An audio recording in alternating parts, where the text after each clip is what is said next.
You're not living your life. You're living their life. Every decision you make passes through an invisible filter. What will they think? Every word you speak gets edited before it leaves your mouth. Will they approve? Every dream you have gets measured against their expectations. Will they accept me if I pursue this? You've become a prisoner in a jail with no walls. The guards are in your head, and they wear the faces of everyone whose opinion you've ever feared. Maybe it's your parents still controlling you through the voice in your mind decades after you left home. Maybe it's your peers, that invisible audience you perform for, even when no one's watching. Maybe it's strangers on the internet, people you'll never meet whose judgment somehow keeps you awake at night. Maybe it's everyone, a faceless crowd that has somehow been given authority over your choices, your identity, your entire existence. Carl Jung saw this prison clearly. He spent his career studying why humans give their power away to the collective, and more importantly, how to take it back. He discovered that the fear of others' opinions isn't random. It's not a character flaw. It's a psychological pattern with specific causes and specific solutions.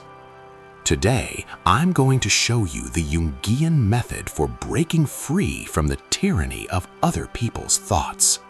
Not by pretending you don't care, not by becoming cold or arrogant, but by fundamentally restructuring your relationship with yourself so that external opinions lose their power over you naturally. This isn't about not caring, it's about caring correctly. Caring about your own truth more than their comfort. Caring about your own path more than their approval. Caring about who you actually are more than who they want you to be. Before we begin, drop this affirmation in the comments. Their opinion is not my reality. Let's break you out of this prison. The first step in the Jungian method is to understand why you care so much in the first place. This isn't weakness, it's programming. Ancient programming that kept your ancestors alive. Thousands of years ago, being rejected by the tribe meant death. There was no surviving alone. So your brain evolved a powerful fear response to social disapproval. That fear kept you in line. It kept you connected. It kept you alive. But here's the problem. Your brain hasn't updated its software. You still react to social rejection as if it's life-threatening, even though it's not. Someone gives you a disapproving look, and your nervous system responds like a predator just entered the cave. Someone criticizes you, and your body floods with stress hormones designed for physical emergencies. Someone rejects you, and your psyche treats it like exile into the wilderness, where you'll surely die. Jung understood that we carry ancient patterns in what he called the collective unconscious. These patterns don't respond to logic. You can't think your way out of them. They operate below the level of conscious thought, pulling your strings before you even realize what's happening. This is why telling yourself to stop caring doesn't work. The fear of judgment isn't happening in the part of your brain that responds to rational arguments. It's happening in the ancient survival machinery that doesn't speak the language of logic. But there's good news. Jung also discovered that consciousness is the antidote. When you bring unconscious patterns into awareness, they lose their automatic power. You can't stop the initial fear response, but you can stop it from controlling your behavior. You can feel the ancient alarm and still choose to act according to your own values. The first step is simply recognizing what's happening. The next time you feel paralyzed by what others might think, name it. This is my tribal survival instinct activating. This is ancient programming, not present reality. This fear was designed for a world that no longer exists. This naming doesn't make the fear disappear, but it creates space. Space between the fear and your response. Space where choice lives. Space where freedom begins. Drop this affirmation in the comments. I am not my ancient fear. The second step in the Jungian method is to identify whose voices are actually in your head. Here's a truth that will disturb you. Most of the opinions you're afraid of aren't even real. They're projections, fantasies, imagined judgments from imagined people. Jung called this the projected audience. You've internalized certain figures from your past, usually parents, teachers, early authority figures, and they now live in your mind as permanent critics. You're not actually afraid of what people think. You're afraid of what these internalized voices think. And those voices are just echoes from long ago. Think about it. When you imagine people judging you, whose voice do you hear? Whose disapproval do you fear most? Whose standards are you trying to meet? For many people, it's apparent. Even at 40, 50, 60 years old, they're still performing for a mother or father who may not even be alive anymore. The parent's voice got installed in childhood and never got updated. It still speaks with the authority it had when you were 5 and completely dependent on their approval for survival. For others, it's a collection of peers from adolescence, the cool kids who determined social reality in high school, the group that decided who was acceptable and who was an outcast. Their judgment got internalized and now plays on repeat whenever you're about to do something different. Jung called this process introjection. You swallow external authorities whole, and they become internal authorities. You think you're thinking your own thoughts, but you're actually thinking their thoughts with your voice. The liberation begins when you identify exactly whose voices have taken up residence in your mind. Whose approval are you still seeking? Whose disappointment are you still avoiding? Whose standards are you still measuring yourself against? Once you see them clearly, you can begin to question their authority. Do these voices actually represent wisdom, or just the limitations of the people who installed them? Are their standards actually right for you, or were they right for a different person in a different time? Do they deserve the power you've given them, or have you been following outdated programming? Start today. Write down the specific voices that criticize you in your head. Give them names. Recognize that they're not you, they're echoes, and echoes have no power except what you give them. Drop this affirmation in the comments. Those voices are not mine. The third step in the Jungian method is to recognize that you're projecting your own shadow onto others' opinions. This is where it gets deep. Much of what you fear others think about you is actually what you think about yourself. You're not afraid of their judgment. You're afraid they'll see what you've already judged in yourself. Jung's concept of projection explains this perfectly. The aspects of yourself that you've rejected, your shadow, get projected outward onto others. You imagine they see your flaws because you see your flaws. You imagine they judge your weaknesses because you judge your weaknesses. You imagine they reject certain parts of you because you've already rejected those parts. The external criticism you fear is often an echo of internal criticism you've been running for years.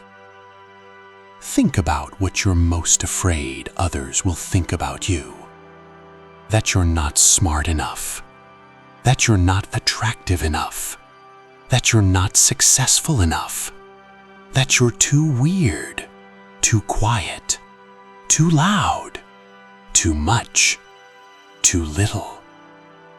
Now ask yourself honestly, don't you already believe these things about yourself on some level? Haven't you already judged yourself for these exact qualities? Aren't you just terrified that others will confirm what you've secretly suspected all along? This is the shadow at work. The parts of yourself you can't accept get pushed into darkness, and from that darkness they project outward, making you see criticism everywhere, even where it doesn't exist. Jung said, everything that irritates us about others can lead us to an understanding of ourselves. The reverse is also true.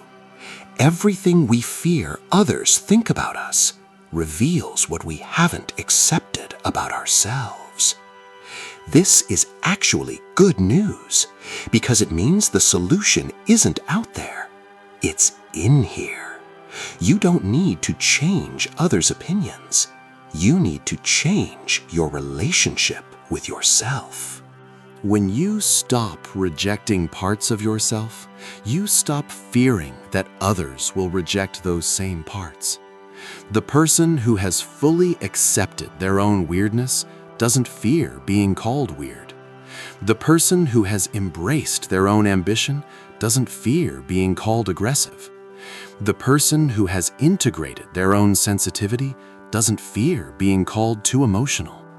Self-acceptance removes the hook that external judgment hangs on. Start today. Look at your biggest fear about others' opinions. Then ask yourself, where do I judge myself for this exact thing? That's where your real work lies. Drop this affirmation in the comments. I accept what I've been hiding. The fourth step in the Jungian method is to develop what Jung called individuation, becoming a true individual separate from the collective. Most people never become individuals.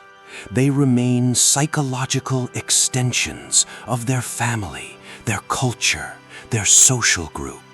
They think what they're supposed to think. They want what they're supposed to want. They live the life that was scripted for them before they were born. Jung saw this as a kind of death before dying. The unlived life, the self that never emerges because it was never given permission to exist. Individuation is the process of separating from the collective and discovering who you actually are underneath all the programming. It requires confronting the expectations that have been placed on you and asking whether they truly fit.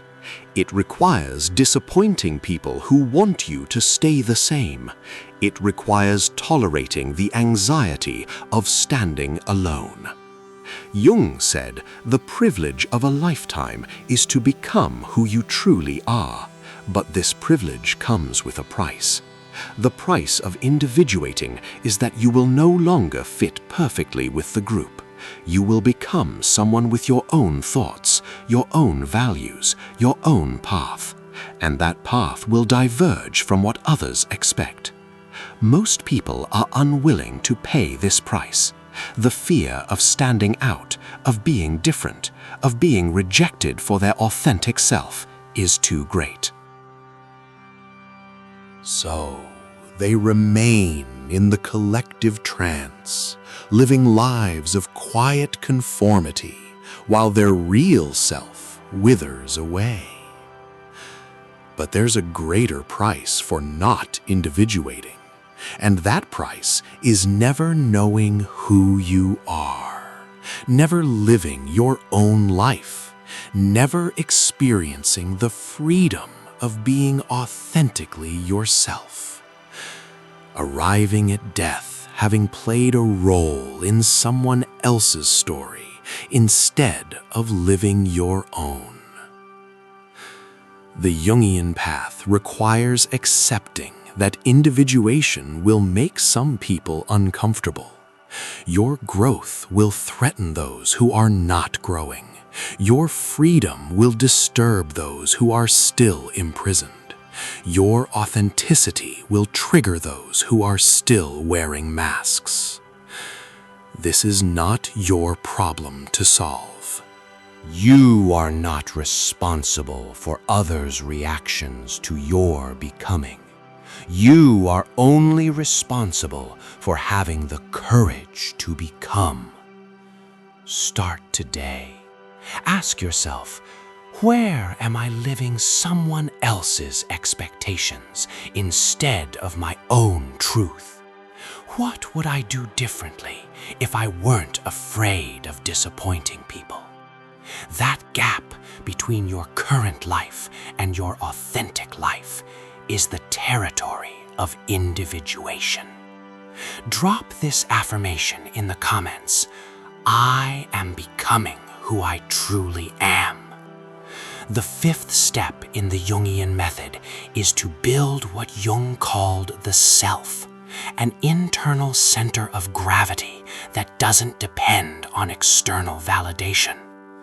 Most people have no center. Their sense of self is scattered across dozens of external sources. They feel good when others approve and bad when others disapprove. They're confident when praised and destroyed when criticized. They're essentially psychological leaves blown around by every wind of external opinion. Jung distinguished between the ego and the self. The ego is the conscious identity you present to the world. It's fragile because it's constructed from external feedback. The self is something deeper. It's the totality of who you are, conscious and unconscious, light and shadow, integrated into a coherent whole.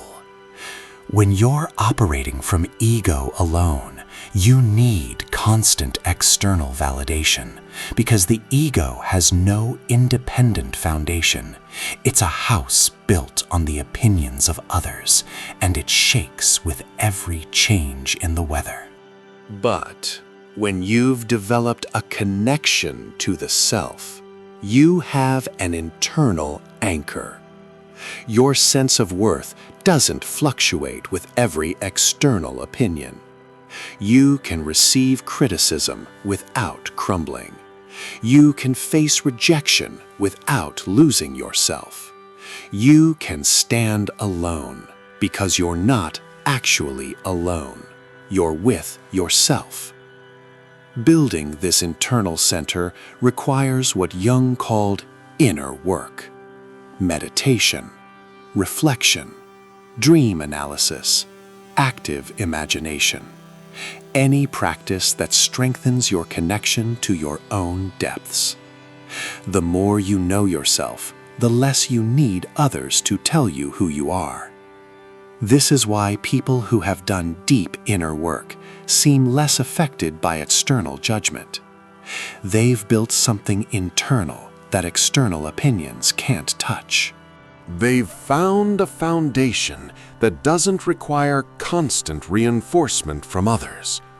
Jung said, "Your vision will become clear only when you can look into your own heart. Who looks outside dreams. Who looks inside awakes." The person who looks outside for validation will always be asleep to their own worth. The person who looks inside will awaken to a source of worth that no one can take away. Start today. Begin a practice of inner work. Even 5 minutes of quiet self-reflection daily starts building the internal center. Ask yourself, who am I when no one is watching? What do I value when no one is judging? That's where your real self lives. Drop this affirmation in the comments. My worth comes from within. The sixth step in the Jungian method is to embrace what Jung called legitimate suffering. Here's a truth that will set you free. Caring what others think is an attempt to avoid pain. Specifically, the pain of rejection, the pain of being seen for who you really are and having that self be found unacceptable. This avoidance seems logical. Pain hurts. Rejection hurts. Why not arrange your entire life to minimize these experiences? But Jung understood that avoiding legitimate suffering creates illegitimate suffering.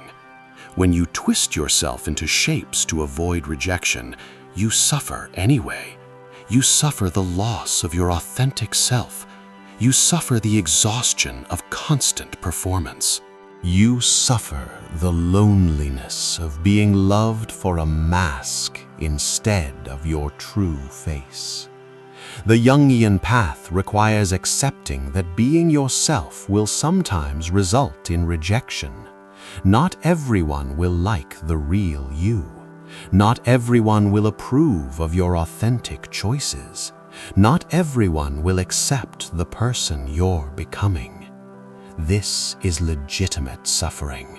It's the price of being real, and it's infinitely less painful than the illegitimate suffering of spending your entire life pretending. Jung said neurosis is always a substitute for legitimate suffering. The anxiety you feel about others' opinions is a neurosis, a twisted attempt to avoid the straightforward pain of occasional rejection. But this avoidance doesn't eliminate pain. It multiplies it into 1,000 small daily deaths. The free person has accepted the legitimate suffering of being themselves. They know rejection will come sometimes. They know disapproval is inevitable. They've stopped trying to contort themselves into shapes that everyone will accept because they've realized that such shapes don't exist. When you accept that rejection is part of life, you stop organizing your entire existence around avoiding it. You make choices based on what's true for you rather than what's safe. You speak your actual thoughts rather than carefully curated versions. You pursue your real dreams rather than approved substitutes. Start today. Ask yourself, what would I do if I accepted that some people won't approve? What would I say if I stopped trying to manage everyone's perception of me? That's your authentic self trying to emerge.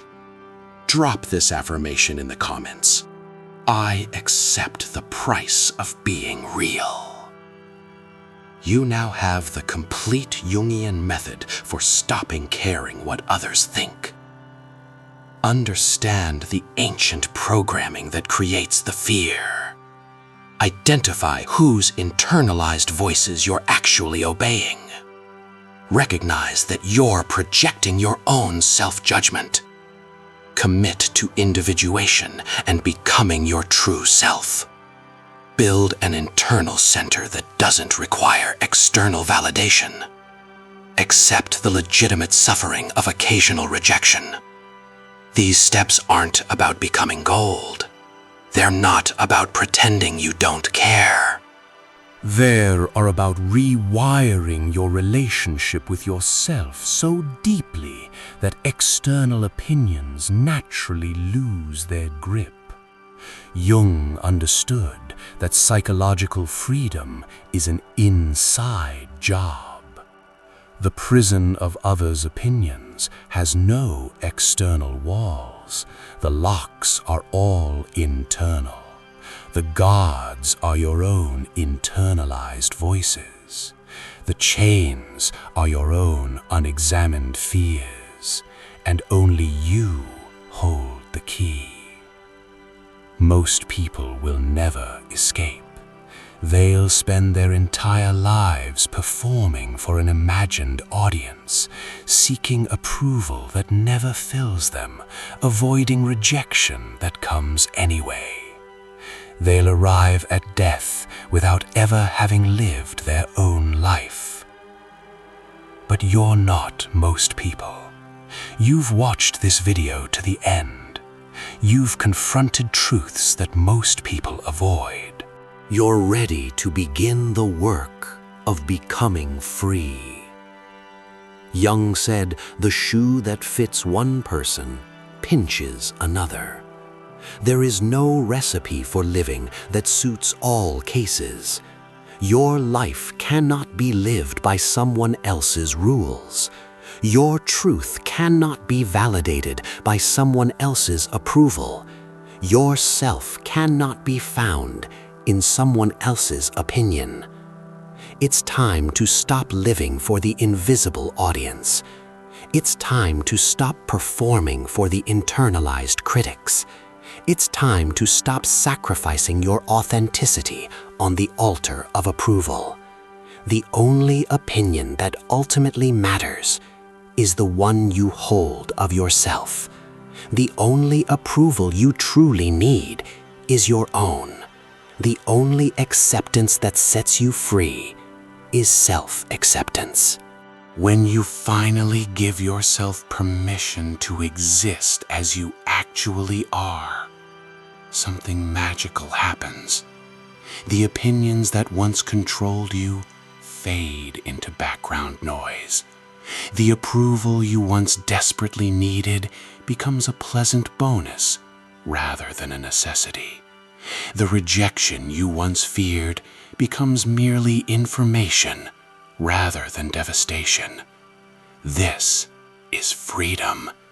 Not freedom from all pain, but freedom from the prison of constant performance. Freedom to be wrong sometimes.